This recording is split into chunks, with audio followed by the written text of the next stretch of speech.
For when I'm alone, I'll be better off than I was before. I've got this life, I'll be around to grow who I was before. I cannot recall long nights aloud. Let me feel I'm falling, I am falling safely to the ground.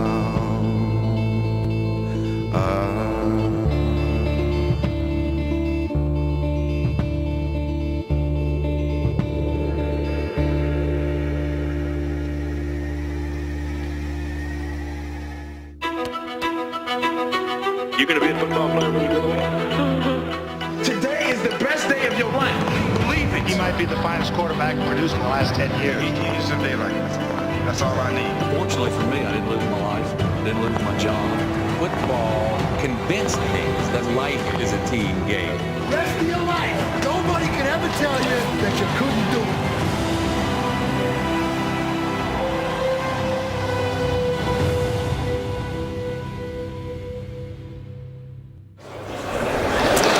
Well, here to announce the New Orleans Saints third-round pick is former Saints player and special teams ace Steve Gleason. Gleason, of course, best known for this play back in 2006, a blocked punt against the Falcons in the New Orleans Saints' first game back in the Superdome following the devastation of Hurricane Katrina. The slogan of his foundation is no white flags, as in no surrender. There's no giving up in Steve Gleason. He continues to fight ALS with every ounce of his body, and it is really a great pleasure to have him here tonight and be part of the draft process. The New Orleans Saints select Tyron Armstead, tackle, Arkansas Pine Bluff. He has been an absolute inspiration, pushing the boundaries of what we thought was possible. He has refused to let this define him or control him in any way. In fact, when Scott Fujita tweeted in the picture of him retiring as a Saint, signing that one-day contract, he was in Machu Picchu, and Steve Gleason was with him.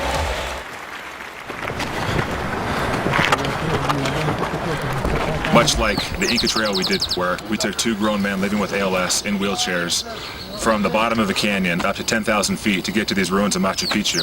A lot of parallels between that and a career in the National Football League. And what I found is that when you get to the end of it, certainly there's this huge sense of accomplishment, but it's not so much in just finishing the trail or in winning the big game. It's about the journey, and it's about the journey that you share with those people. No double-day practice or anything can touch this. This is ridiculous. Football ain't got nothing on this. Steve Gleason and Scott Fujita met in 2006 in New Orleans. The Crescent City needed a lot of help, and free agent Fujita needed a friend. We show up for the first day of off-season workouts, and we're inside in the weight room pumping iron and stuff and looking out through the glass into the indoor facility. And I look out there and I see this guy with, really long curly hair doing these freakish yoga positions up against the wall. And I turned around to some of my new teammates and I said, hey, who's the guy out there with the long hair doing yoga? And they said, oh, that's Steve Gleason. He kind of does his own program. And I thought right then, this guy and I are going to get along great. Gleason loved football, but he loved his fiancée more. So after 8 seasons, he retired from the NFL and married his New Orleans sweetheart, Michelle Varisco. The two of them were in love and all of that. Let's get on with our lives. And they are a wonderful couple, and they went off on their great adventure, and life was good. Not just good, but Gleason good. They were living life their way. Instead of a honeymoon, they embarked on a round-the-world odyssey. We went to Greece, Turkey, Nepal, Indonesia, Thailand, New Zealand, Hawaii, Australia. Dove into the different cultures and just had adventures everywhere we went. A perfect couple, perfectly happy, until 18 months later, when news they didn't want to believe could no longer be denied. You go through a series of tests, and ALS is a rule-out disease, and so you go from one test to the other. After 8 months of testing is when we got the final diagnosis. at first you don't want to believe it. And I wanted to not believe it. And I couldn't believe it. And then, you know, as over time you start seeing his body start to deteriorate, and all of a sudden, you know, yeah, he's got ALS. This is affecting him. It's affecting his speech. It's affecting his gait. He's never been clumsy. I mean, he fell over right in front of me. That was the shock every time I saw him. Every time there was something else. And it just sucks. I hate it. ALS, commonly known as Lou Gehrig's disease, is a neuromuscular disorder. The brain loses its ability to control the body's muscles. It's degenerative, leading to paralysis and, eventually, death. I lost my uncle to ALS about 16 years ago, so I'd seen firsthand how difficult this disease is, and knowing that Michelle was going to have to go through that, and knowing what Steve was going to have to go through, a guy who's just so free and adventurous, and to be confined into one spot and trapped in this body who has so much potential and so much energy and just wants to do so much, and to know that he was going to be caged in, it just overwhelmed me, and I just completely lost it. This disease will take away everything physical from Steve, but it'll never take away the Gleason's love. She's just absolutely precious. She's a gift.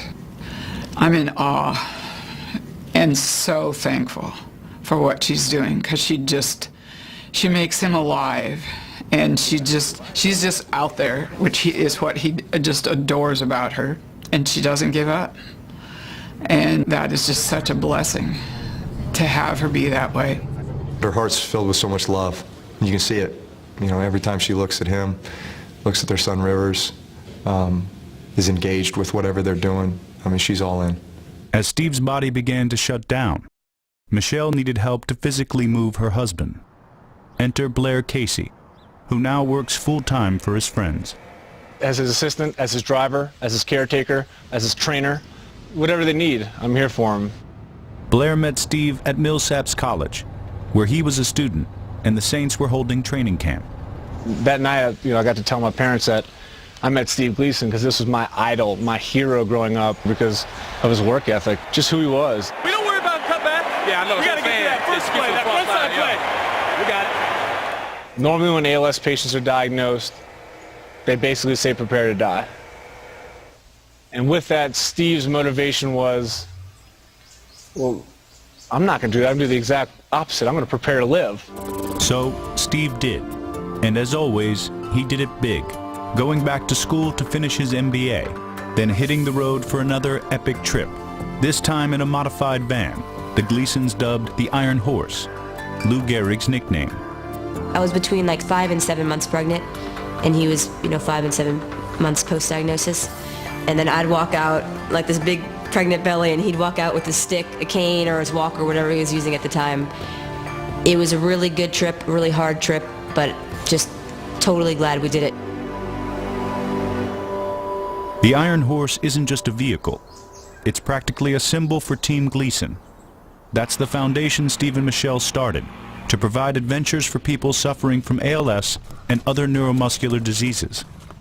The hope is that increased awareness will spur research and someday lead to a cure. Through Team Gleason, we get to inspire people, we get to help other ALS patients, we get to inspire people who don't have ALS. That's why we're trying to live this life and diagnosis publicly so people can see the reality of it, understand it, care about it, and hopefully something can change. I feel like I'm one of Steve's best friends, and I also feel like there's another 150 or 200 people that can say the exact same thing.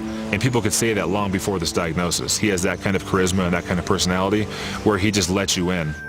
You don't have to feel sorry for him. You just accept him as he accepts you, and that's why he's such a good friend to everybody. Within a couple days of Steve's diagnosis, I remember holding hands with Steve and saying, I will follow you to the ends of the earth if that's what it takes. And I will. Leave it to Steve to take that literally. Somehow, Gleason got the idea that climbing the ruins of Machu Picchu might be fun. Coming up. You're going to be marooned at altitude. How much time do you need to safely get from the hotel or wherever you are to the train station? Of football.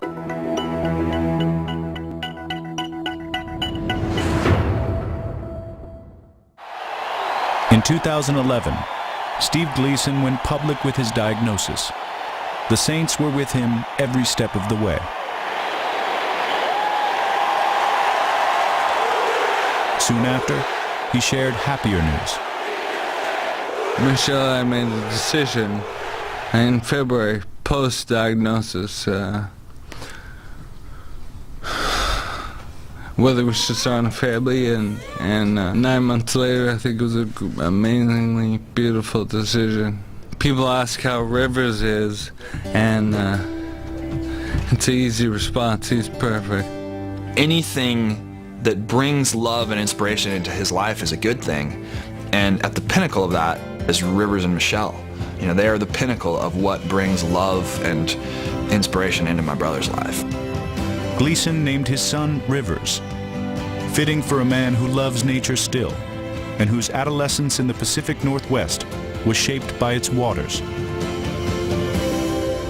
The irony of Steve's current condition is that even as a boy, he fought against confinement.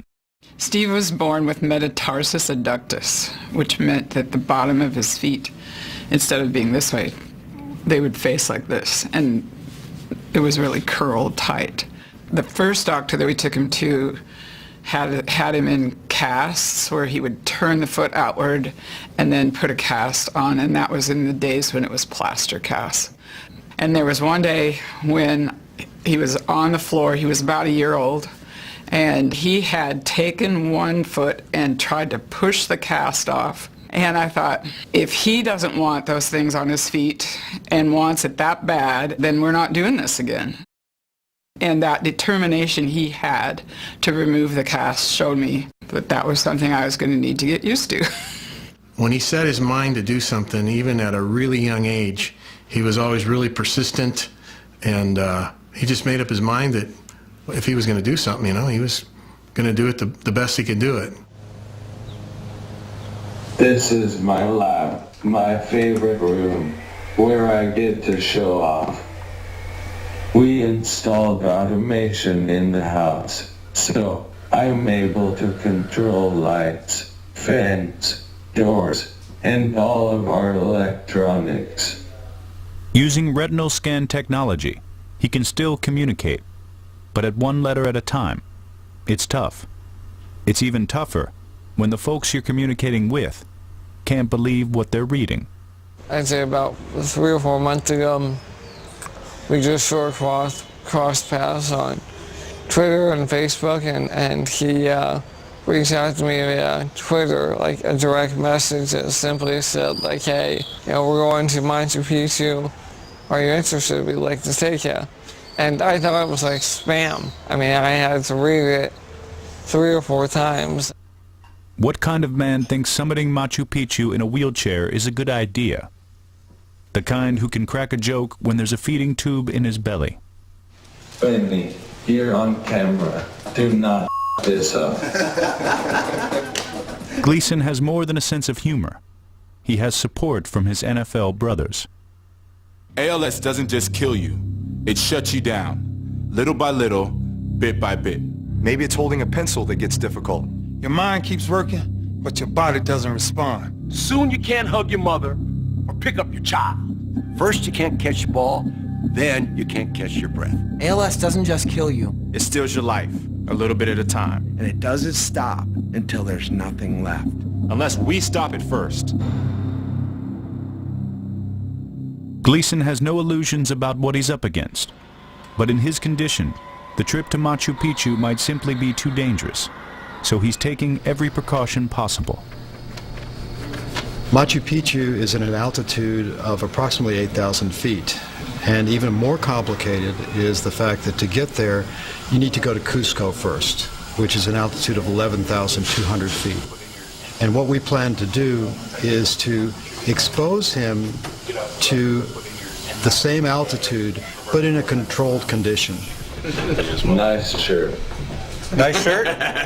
Well, now you messed everything up. You said I had a nice shirt on. Oh, we're going to listen to music too? Hot diggity dog.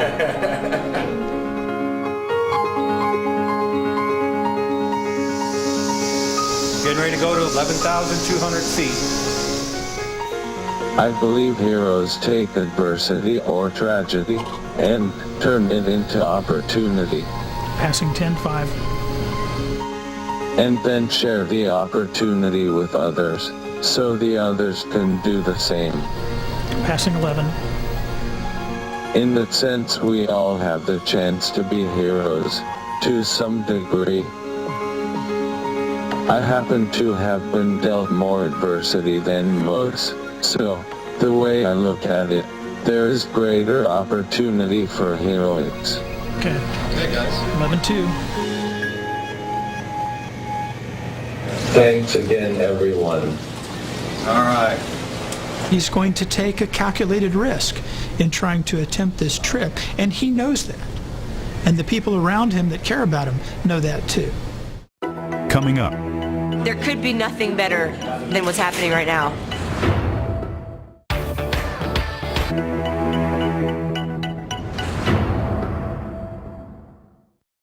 My name is Steve Gleason. I am 12 years old, and I was born on March 19th, 1977. Some of my hobbies are playing sports, going on trips, and drawing. When I'm done going to school at Assumption, I want to go to Gonzaga Prep High School, and then to the University of Washington. The summer before 8th grade, all of a sudden his feet grew like 3 sizes over the summer. So then the next year, when he was a freshman in high school, he said, I'm going out for football. Outstanding football player, but really what defined Steve was his breadth of living life. He had just a unique ability to bring people to him, and he had a unique leadership ability that was genuine, real, and special. Gleason did go to Gonzaga Prep, where he starred on both the baseball and football teams, earning a scholarship to Washington State University. First day of training camp, I couldn't believe how fast he was, how energetic he was, and how positive he was, and never complained, and he ran all over the field. I knew he was going to be a great one. He had it all: brains, brawn, and good looks to boot. He even made the Pac-10 All-Academic team 3 times. In 1998, he led the Cougars to their first Rose Bowl in almost 70 years. And when Steve Gleason hit Brian Greasy, he forced more air under the ball, and Thompson just barely got it. The Saints signed Steve Gleason as a free agent in 2000. The way that he kind of etched his career out in this league was, each and every year just battling. However I can help the team. Special teams, safety, wherever you want me to play, that's what I'm going to do.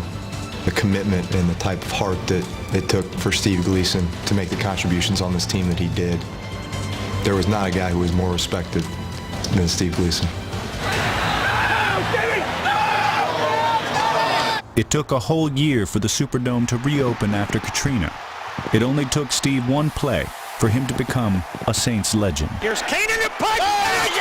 It is going to be covered by the Saints for a touchdown. And to listen to the crowd cheering for as long as they cheered, that in itself, the crowd's reaction shows how much it meant to them at that point in time. I felt like that moment really cemented the Saints as, sort of America's adopted team that year.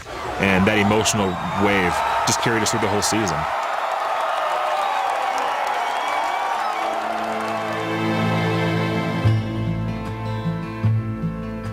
April 17, 2013. We are in Lima, Peru. I feel like we're on an expedition to Everest. Guides. Oxygen. Evacuation insurance. I love exploring this world physically, mentally, and spiritually.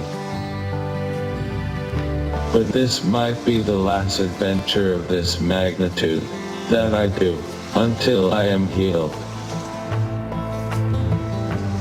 Michelle and Rivers. I am so glad you are both here with me. I love you both, forever. This trip is a pilgrimage, a celebration of love and life. But journeys like this don't come easy. By the time it's complete, it will have pushed every member of Team Gleason to the limits of courage, stamina, and faith. That morning, we flew from Lima to Cusco. Hotel, to a bus, to a plane, to a bus to a hotel. In Cusco it was rough because the whole city is cobblestone. So, my wheelchair was super difficult to drive. Then, I guess the best way to describe this is, I had a bathroom accident, which is fairly common with ALS patients. Anyway, at that point, our group had reservations for dinner, which meant driving my chair 3 blocks from our hotel to the restaurant on cobblestone streets, and I felt like skipping the dinner. The vibe was, it was bad. It's a bad, I can tell in Steve's face, he was just exhausted. It's pure exhaustion, frustration. He's mentally down. It's hard to bring someone back up when they have to deal with what he has to deal with. So once he gets to the spot, it's very difficult. It's draining. He wrote something with his eyes saying, I'm questioning God. He's either cursing me or he's absent. So I just know I'm waiting, literally waiting. I'm like, this is gonna be a terrible dinner. And then I just look over and this girl comes up to me with a phone and she wants to show me a picture. She had just climbed Machu Picchu yesterday in a no white flag shirt. Oh my God, I can't believe I'm meeting you. Oh, it's so awesome. It's so awesome. Go for it. Journey.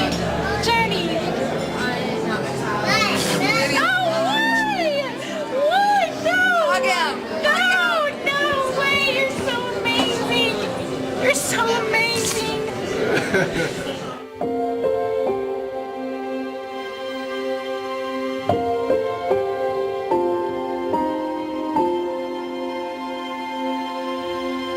I'm so terrified of heights. And I knew coming here that that's the shirt that I wanted to wear because somebody like him who can do so much and not be scared of life, I want to be like that.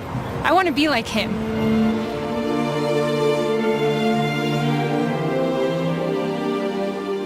It's humbling. It's totally overwhelming. Jenny, to my knowledge, does not have ALS in her family, but she has been impacted by my story and the work we do at Team Gleason.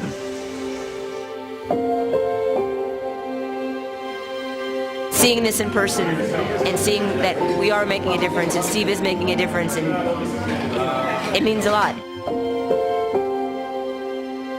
This night that was going to be destined to fail is going to be one of the best nights of our lives.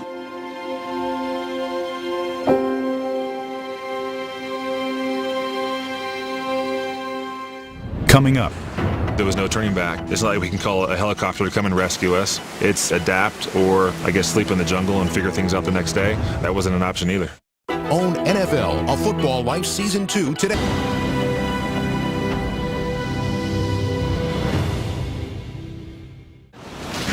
Give it to us. Nice. That statue out there is going to be a symbol of our rebirth, our resurrection, our resurgence of this city. I've had the blessing of being able to play with many great players, great people, inspirational people, but none more than the guy you're looking at right here, Steve Gleason. The last time I had a 9-foot statue of me unveiled was never. Certainly that statue is not about football. That statue is a symbol of the fact that when people see a situation as wasted or worthless or tragic. They can take that tragedy and turn it into something heroic. Monuments are great, but Steve Gleason always aims for the monumental. And reaching Sanctuary Lodge at Machu Picchu will be a monumental achievement.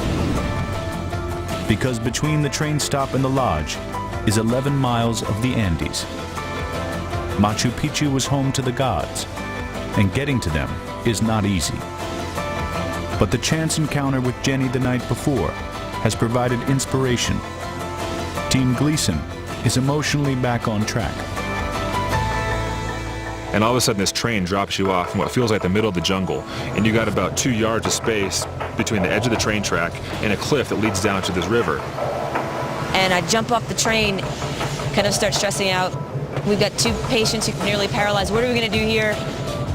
And it was a 4-foot drop from the train car that, 2 guys had to sort of grab me and airlift me down. That was scary as hell. Is this a joke? Somebody playing a joke on us? They drop us off. There's no stop. There's no nothing. Make sure you get out of the way, because if you don't, this train is going to hit you. I mean, that to me it was like, oh, this got real. I think we need to set 2 realistic goals for the trip today. First one, I have a feeling this one's pretty important. We need to be out of the jungle before dark. Second one, have fun. It ain't going to be easy, but it's going to be awesome. Let's go. To get to Machu Picchu will take an entire team. Like his father, year-old Rivers Gleason doesn't even blink when he's strapped in for the long haul. I don't think that they asked or I asked. I just told them I'm going to carry Rivers. I wanted that responsibility, and I know that there's nothing more important to Steve than Rivers. So yeah, we strapped him in and off we went. While Rivers will go in style, the rest of the team realizes the going will be more difficult than they thought. I'm feeling very anxious.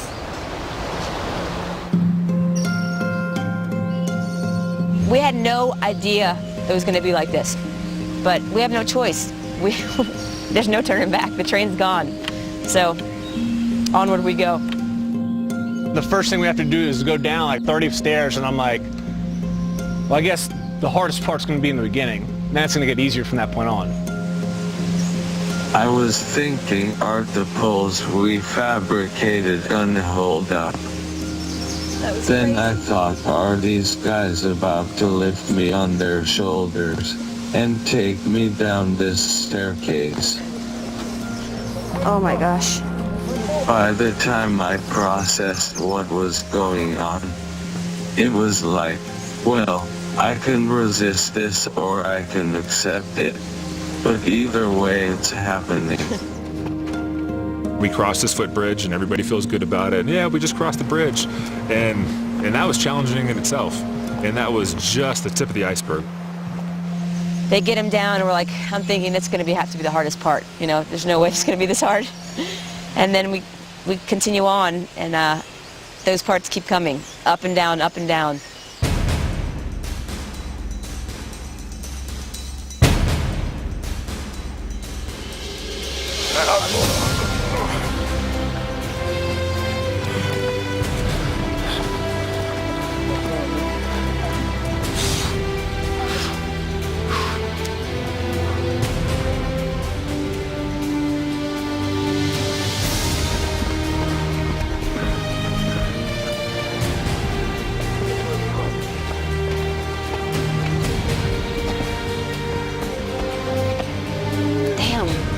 Seriously?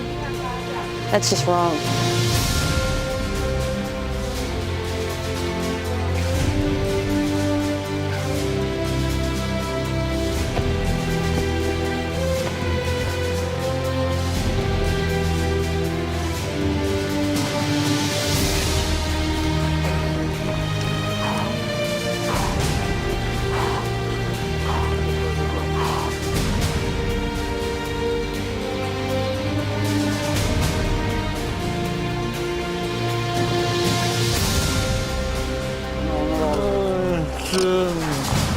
Huh?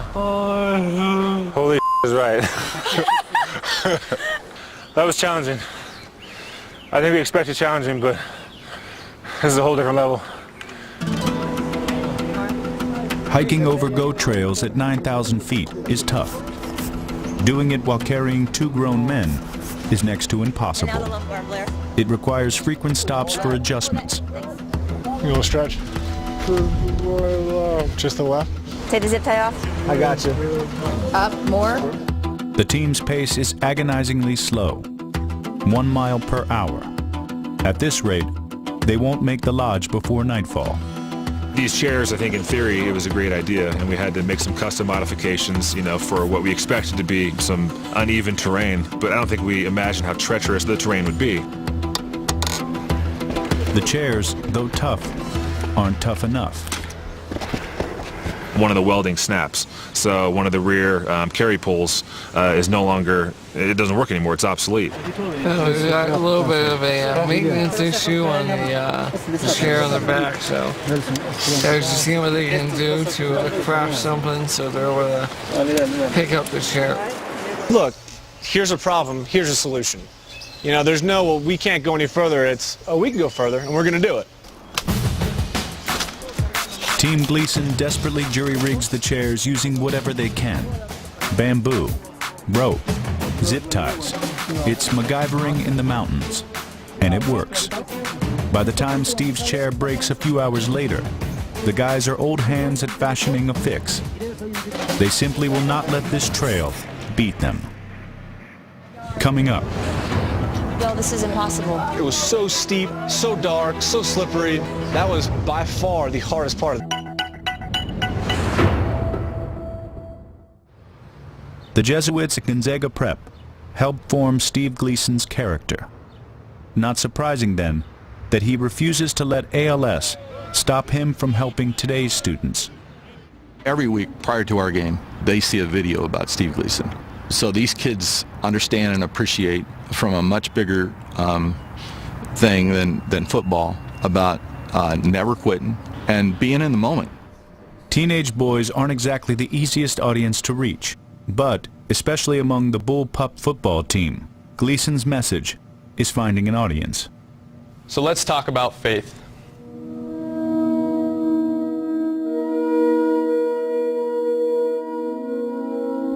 Faith is believing in something that you cannot see. As crazy as it sounds, faith is believing in something that you can't believe in.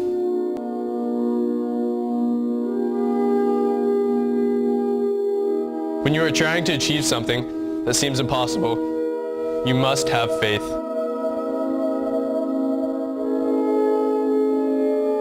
At the same time, you need support. Support from others who believe in you and your ability to achieve the impossible. Traditionally, I have offered you my help. Today, I'm asking for your help. I'm not sure what goals you have set this year, but I have 3 for you. Win the state championship, win the GSL title, and beat Rogers High School.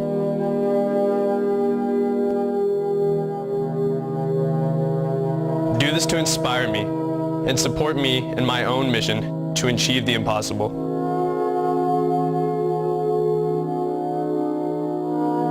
Take it one day at a time, one moment at a time, 1 second at a time. Have fun tonight. Exhaust yourself in the mission. Steve Gleason, a Bullpup.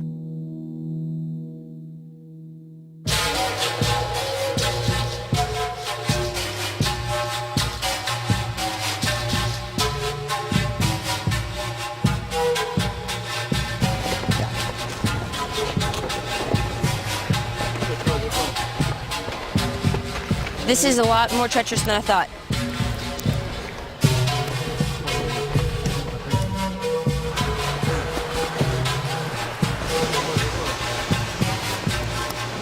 Oh my God! Steve, I love you! Steve, I love you! If I could carry you, I would! Team Gleason has covered roughly 7 miles of the Inca Trail, but night is falling fast, and this trail is no place to be after dark. At one point, I think it was 5:30, 6 o'clock, and the sun's already going down. And then we hear our guide say, well, we still got about 3 hours left. And then your next thought is, how are we going to get through this? I was far less scared at night. I am not sure if that was because I could not see what was over the edge of the trail. I was asking myself, is this the dumbest thing I've ever done? I was thinking, why am I putting myself in this position? Oh my God. Holy shit. Holy shit. You okay? Just some high steps. It's not narrow, but it's like straight up. This might be the worst part. Let's go, guys. 3, 2, 1.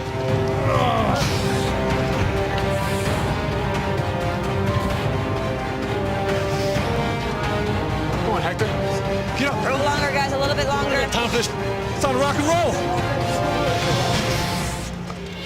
It was so steep, so dark, so slippery. That was by far the hardest part of this trip.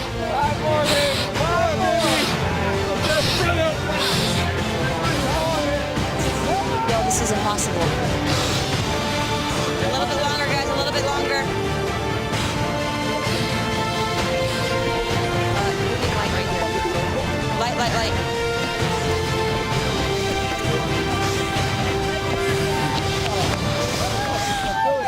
We have arrived at the Sun Gate, guys.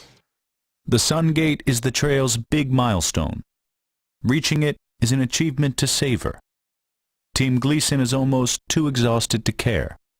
It's about 7:30 at night, so we were here probably 2 hours ago. We probably would have been able to see it from this viewpoint, but I don't know how everyone has done what they've done so far, but we're almost there. Almost there.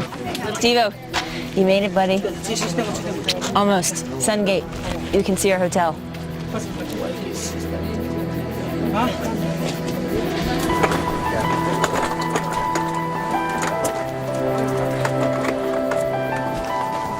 I think this is probably unexpected. One of the goals was to get out of the jungle before dark. We did not accomplish that, but hopefully we're not too far off. We'll find a way to get through.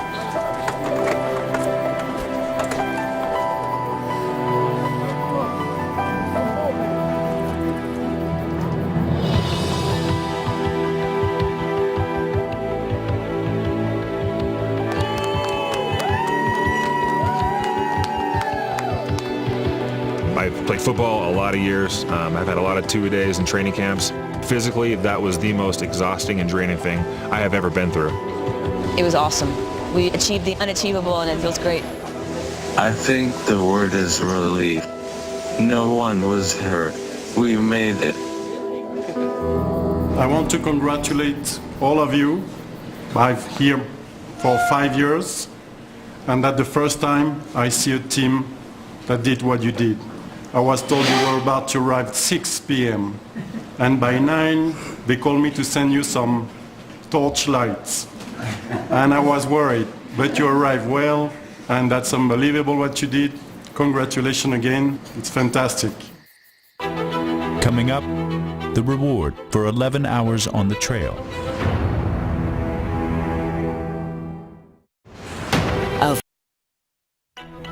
Wow, a very powerful documentary featuring Steve Gleason, not a dry eye here. And we're getting a lot of tweets like this one. JPM94 says, Steve Gleason, A Football Life is so emotional and inspiring. Keep fighting, number 37. I'm Jen Brown, joined by two men behind the documentary of the film Steve Gleason, A Football Life, Kevin Simpkins and Charlie. Charlie, let me ask you, what was it like to be a part of the show? It was amazing. The journey up Machu Picchu was incredible, but even more incredible than that is Team Gleason. They're amazing people. Well, we're going to get into Team Gleason. We're right up at the top of the hour immediately following the show. We'll see you in just a few. Stick around. Thanks, guys.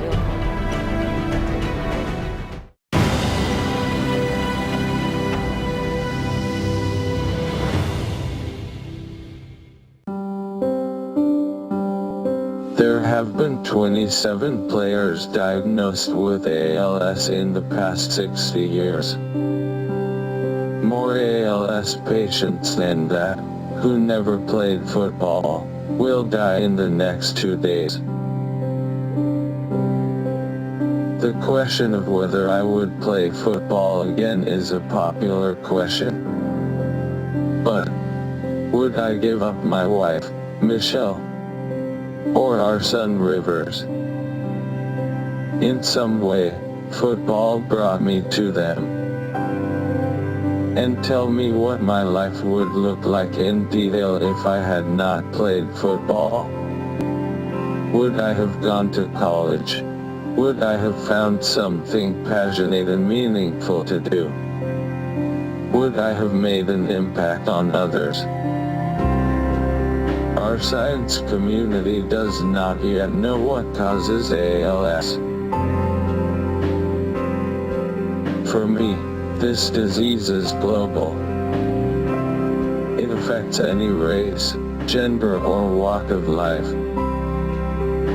And I am focused on providing solutions. The simple answer is this.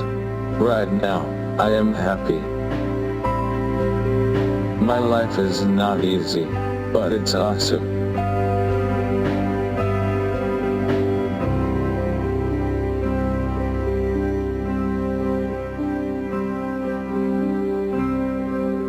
Ideally it goes and it ends like this. And we found a cure for the disease that he has. 20 years from now, could happen. If a cure will have to wait, there's no reason why today technology can at least make patients' lives a little easier. That's why in the spring of 2012, with Scott Fujita by his side, Steve Gleason was at the UN, challenging world leaders to hasten technological advances, the kind that make the Team Gleason House, an ALS living facility, a model of smart technology. The Team Gleason House for Innovative Living is, from my perspective, the most significant achievement for Team Gleason to date. Not only does this concept allow for patients to live, it will allow them to be productive and to live with purpose. We say awesome and easy, but today, awesome was the hardest thing I've ever done. I don't really think I felt the sense of accomplishment until the next day. I had a chance to step away from it, get a good night's rest, and digest it all about how crazy it was, how epic of an adventure it was, and how significant of an accomplishment that was to carry 2 men in wheelchairs as far as we did, again in the dark, which I don't think has ever happened before. The chairs have taken a beating. So have the men who carried them. It was truly heroic. They were amazing. I am not sure what I did to deserve those 2 in my life, but they were incredible. Blair has forsaken his own well-being for his friend. He was my hero before and after being diagnosed. I feel truly blessed and lucky just to be a part of his life. Blair's sacrifice is rewarded. The rest of the team arrives at Machu Picchu. The mission of our foundation is to raise awareness for ALS and also, to show people to love life, live life, and I think we did that. While this journey has ended, Team Gleason's mission shines on. Because ALS research is underfunded and under-resourced, patients have had no option but to fade quietly and die. That is not okay. That is not okay. So Steve has chosen life, to fight with a strength born of and buoyed by love. No white flags here. Even more important, his message is reaching people. A lifetime ago, the world figured Steve for just a ball player. Turns out, his real life's work was down a different path.